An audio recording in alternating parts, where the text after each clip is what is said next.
Welcome to my little catch up on what it's been like my first 3 weeks taking Enhertu for metastatic breast cancer. We have crossed March 22nd, which is the anniversary of the call when I was diagnosed with cancer. And that was back in 2019. So we have just crossed the 7-year threshold. I cannot believe I'm still here. I'm also a little upset that I'm back in the chemo stage of things. As you know, I almost gave up on the whole treatment scenario over the summer, and my doctor asked if I wanted to do one more test, and my cancer had been stabilized over the summer with treatment that I thought hadn't worked. Then she pushed a little harder. If we could prove that I had low HER2 expression, I was eligible for a drug that she has total faith in called Enhertu. Genetic testing proved that I actually do have that genetic expression, and I was cleared for this medication. My first infusion was 3 weeks ago, and as many of you know, that landed me in the hospital for 3 days. We've since learned that all of the side effects that I had, the headache, the delay in vision response to my brain, all of these things were all medicine related. Now the question is, which side effects were from which medicine? I had been preloaded up before my infusion with anti-nausea and steroids. And so my face puffed up, it got real pink. You all said I looked really good. It's amazing the Botox effect that had. When I was in the hospital, they continued with saline. They also gave me steroids. They also gave me anti-nausea meds. That probably masked some of the side effects that I would have had if I weren't there. And once the anti-nausea and the steroids wore off, that's when the side effects started to hit. Here's what I can ascertain so far. My stomach does not feel elastic. It feels like the membranes are so raw. Kind of aches and burns. And so if I eat, those membranes stretch and that feels tender. It's not nausea. I don't know how to describe this. It's not like reflux. It's almost like having a cold in your esophagus. It's just sensitive and it's almost like you want to cough. For 2 weeks, I've had bloody noses every morning. So that's fun to wake up to. And get that constant taste of iron in your mouth. It's a known side effect for Enhertu, but they also gave me blood thinners in the hospital. So will it be as bad the second time around? I don't know. I also had 2 mouth sores. The one in this cheek was really bad, and that took several days to heal. That's a known side effect of Enhertu. I went from constipation to diarrhea to constipation. That's probably the anti-nausea meds. The headache lasted for days. That is a product of Enhertu, so I think that's just going to be what it is. I think the spinal pain is coming from the lumbar puncture that I had in the ER. I've been sitting on ice for a week, and now the pain has shifted up my spine. Anyway, don't think that's the Neulasta. I'm also experiencing a lot of fatigue, so I nap a lot, and I'm also having a hard time doing any kind of activity. It's making my breathing a little difficult. But we can talk about that on my way to my next appointment. I'm on my way to meet my doctor to discuss how this experience was for me, how we can adjust things going forward, if I'm going forward, if I'm cleared to, and if I want to.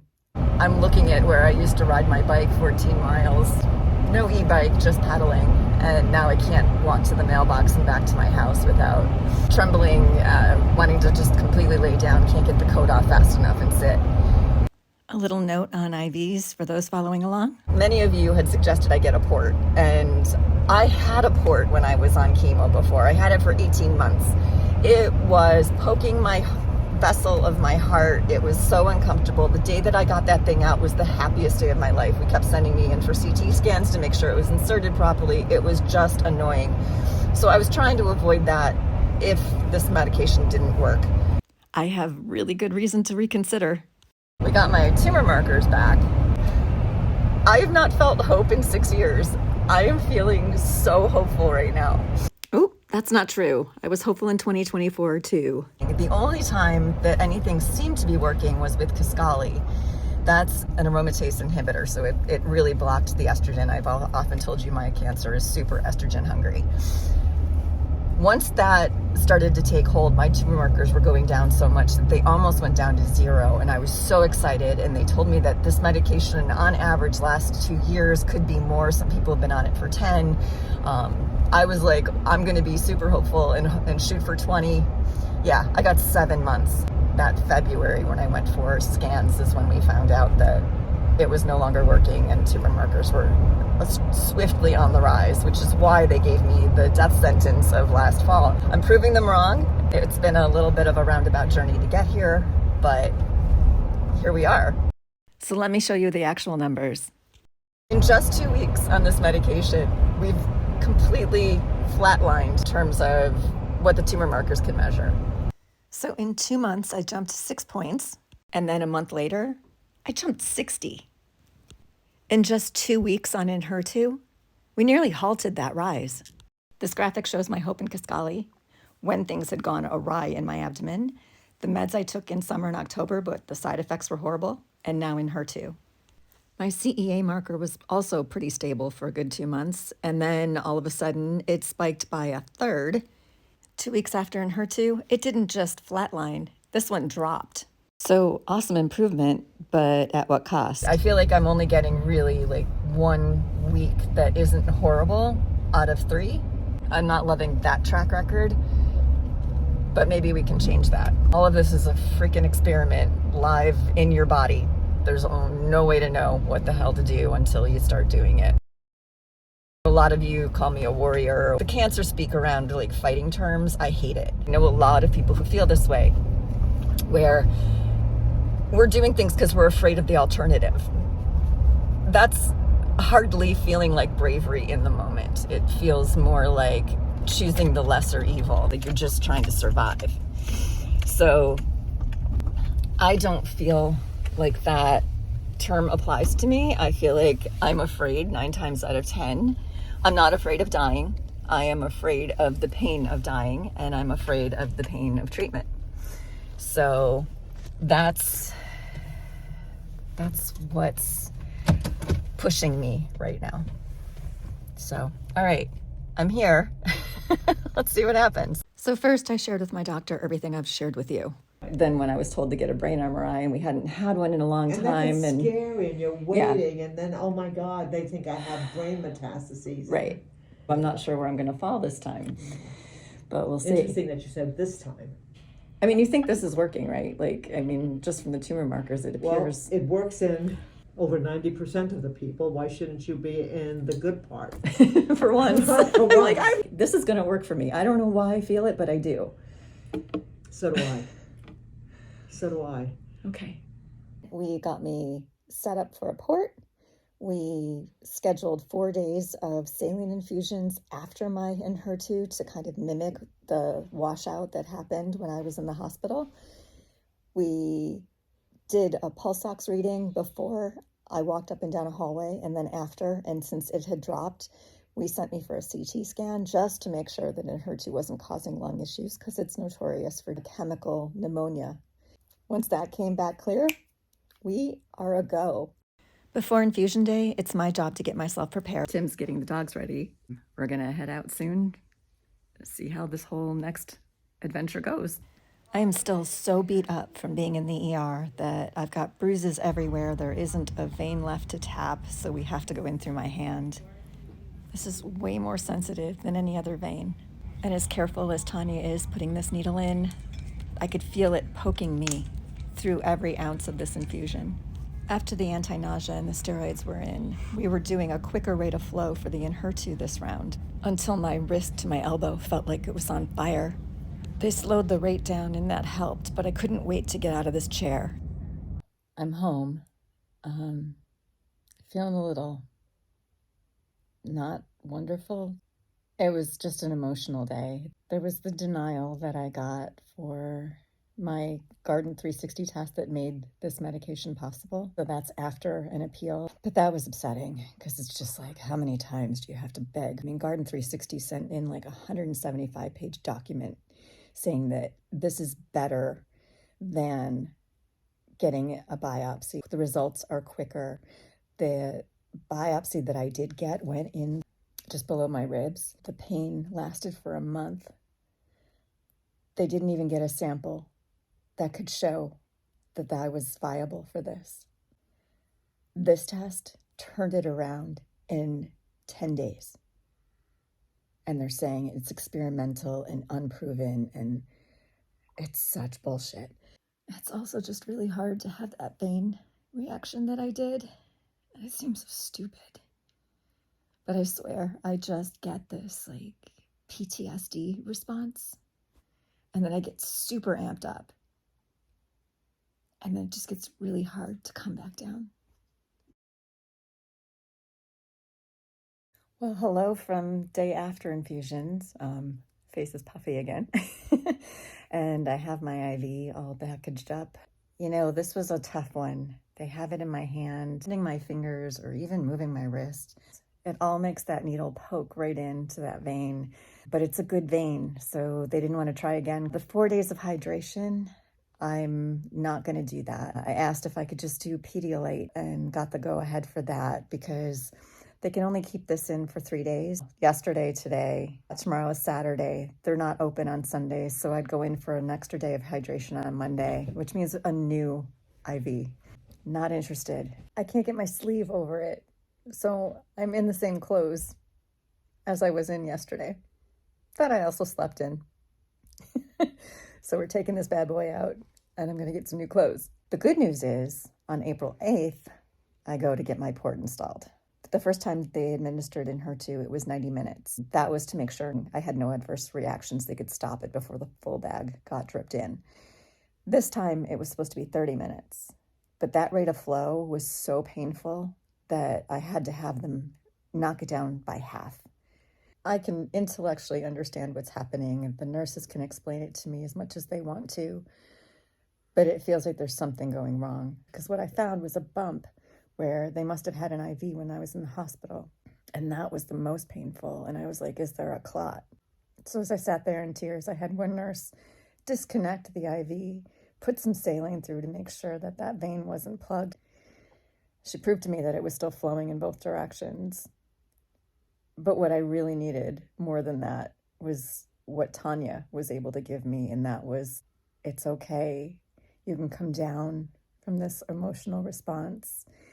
It's just going to hurt, and there's nothing we can do about that part, but we can slow it down and try to lessen the hurt. That's amazing nursing. If you're doing this, I'm just literally sending you this virtual hug because that made the difference. And if you're not doing that,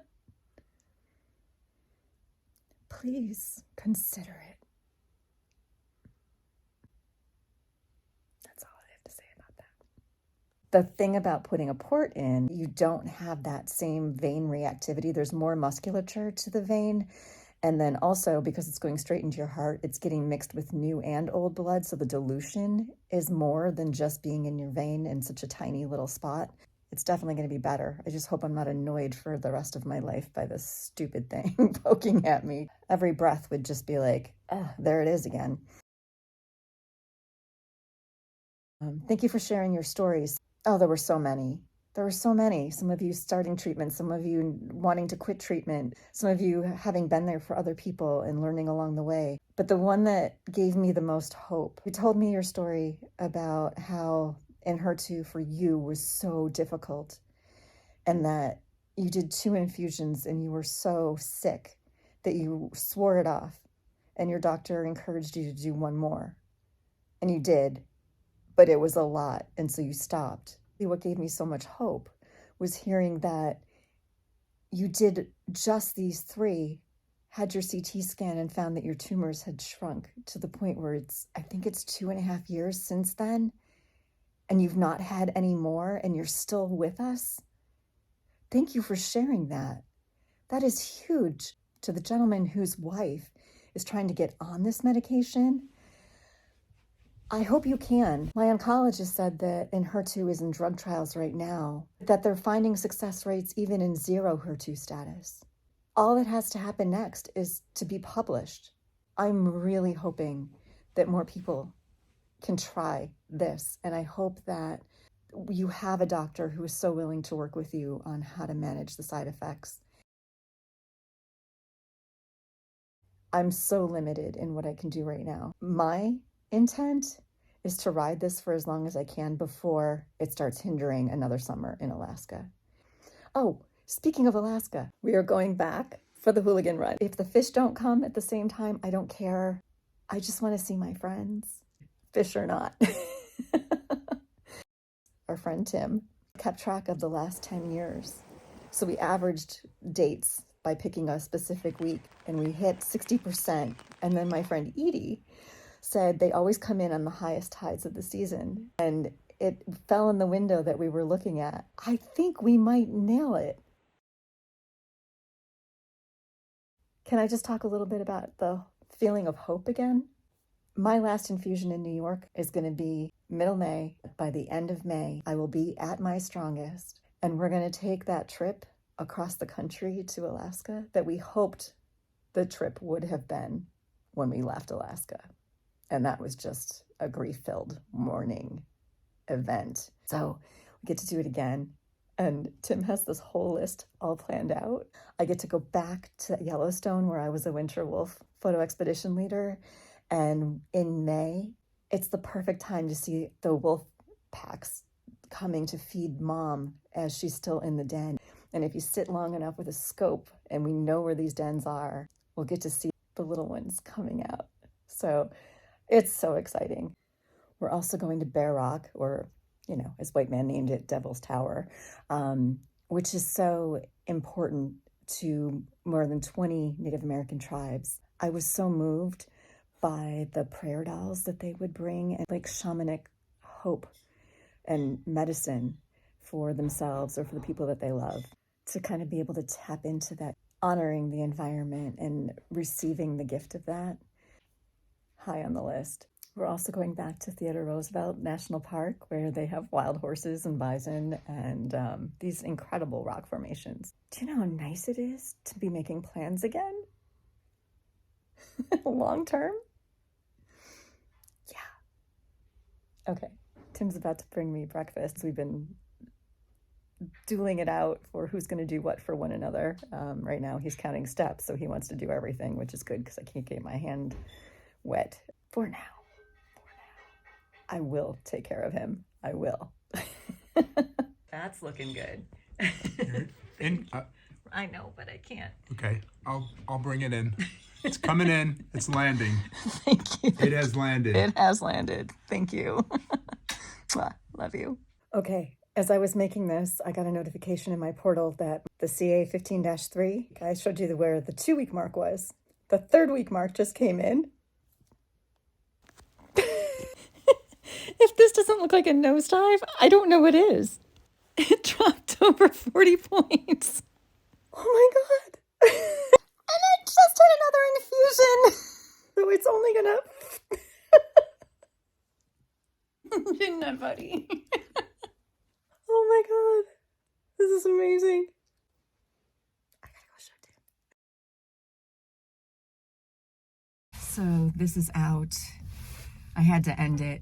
The bag was about 3/4 finished and my whole arm started to burn. It's just saline. Saline is salt water.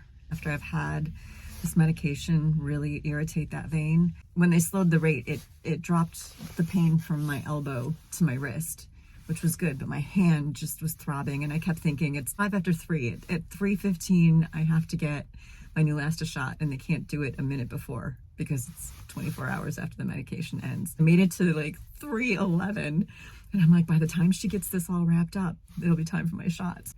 So anyway, Tim is now in the store getting me Pedialyte because what I didn't get in the bag, I'm just gonna drink. Talked with Tanya about the pain that I was feeling in my stomach. She asked if my disease was peritoneal, which it is. And she said sometimes the discomfort that you feel there is because the medication is doing its thing. I felt that in my breast. In my mind, I was feeling the cancer die.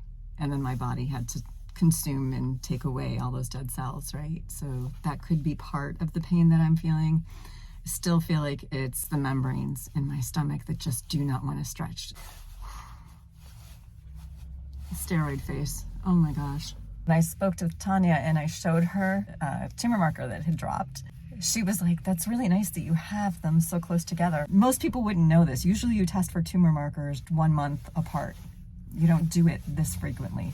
I think we actually ordered an extra one because of the ER visit. The other one never got canceled. And so I literally have them 1 week apart. So I feel really lucky to have watched this in real time. One last thing. When I spoke with Garden 360 today, they said no matter where I am in the appeals process, no matter how many times they appeal this, I personally am not on the hook for the $9,600. So they are assuming that responsibility. And my insurance company, even if they deny it again and again, it won't be my problem. That was a huge relief. Oh, this headache. I swear, roid rage is real. I am so irritable right now. The tension in my jaw is so tight. It feels like it's pulling my teeth. It's different than the headache.